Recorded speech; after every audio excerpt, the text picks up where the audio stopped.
Hello, welcome to the Trust Compass YouTube channel.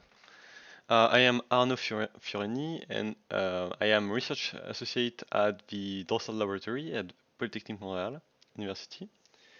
And today I'm going to present to you my work on the ROCm plugin on Trust Compass. So looking at the Trust Compass file, we can see that I opened a trace, a simple GPU program. Under the analysis, we can see a flame chart that I open here. Here we can see all the arrows, and this shows the different kernels that are executing on the GPU. So we have a stream scale kernel, and we have a few others. We can see that they are launched by the heap launch kernel, and then they are synchronized, and the arrows show that dependencies. Then we can look at different kernels. In total, I think there are 4 different kernels. We can see the duration of each one, and also the time spent in synchronization and in launch kernel. Then looking at over analysis, we have the weighted flame graph. Flame graph accumulates the different time spent in each operations.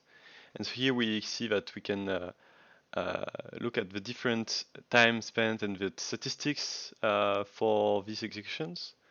So here we can see that we have 44 milliseconds for the first, and then the 2 others is 24 milliseconds. So that's not a huge amount of time, but if we look at the time spent in synchronization, we can see that it's more than the time spent for the kernels. And then we have time spent in heap launch kernel. And that's most of the program execution, as we can see here. And that's because there is an initialization step that is quite long in the program.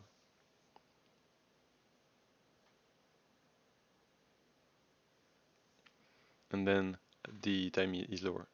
Then we can see the weighted tree viewer. So the weighted tree viewer, we have the same information but set in a table, and we can look at the average duration for each operations and the number of calls that have been done to each one. And for example, we can see that we have spent 3 seconds in launch kernel. So that summarizes quite well the what we can see, the analysis that are available in the ROCm plugin right now, and further analysis will be developed in the future. Thank you for watching.